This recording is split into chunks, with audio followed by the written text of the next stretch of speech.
करबल चलिए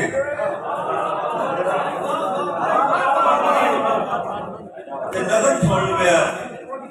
मैनू एहसास है कि DCO साहब घर में जो खड़ी कभी मोबाइल वाले लोग आओ सलू मैं मुख्तसर कर सा कि करबल चलिए जाके उठूं, करबल चलिए जाके उठूं, काल समय दियां रातां दे लई फिर सवेरा लैके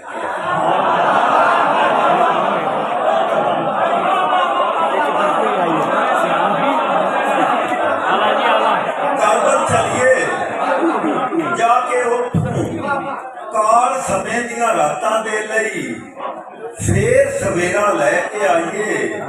सुनिया है उत्थे हुर तली ते काल समय दियां रातां दे लई कई सवेरे रास्ते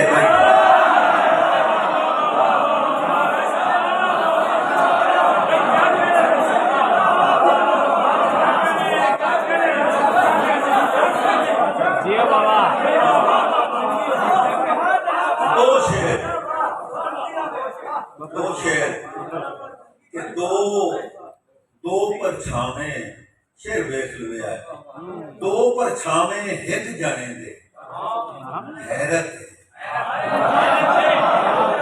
दो परछावे हित जाने दे हैरत है। बंदा बंदा खा के आया होना है।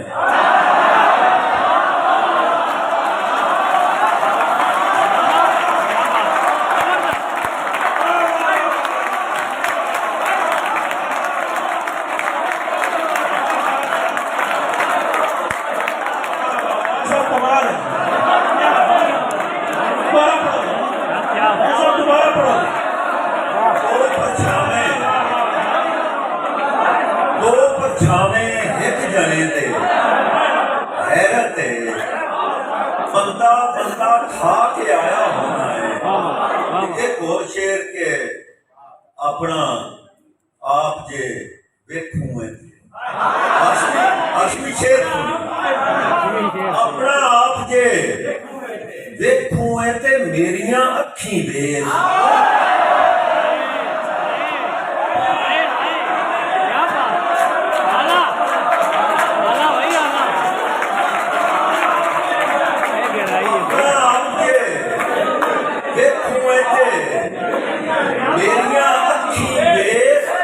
शीशा तेनू किसी तरह भी पूरा कर नहीं सकता।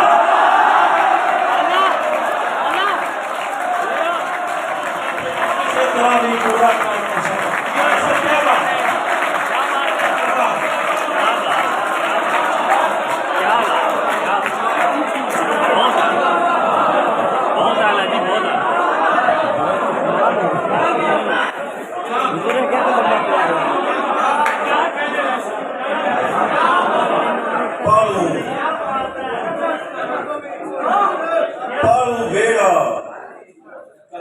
हद बनता है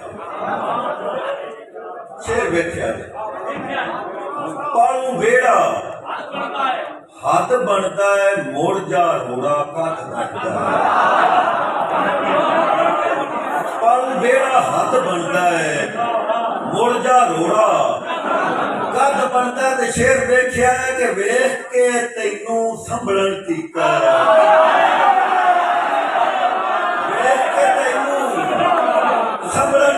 चोखा सारा पद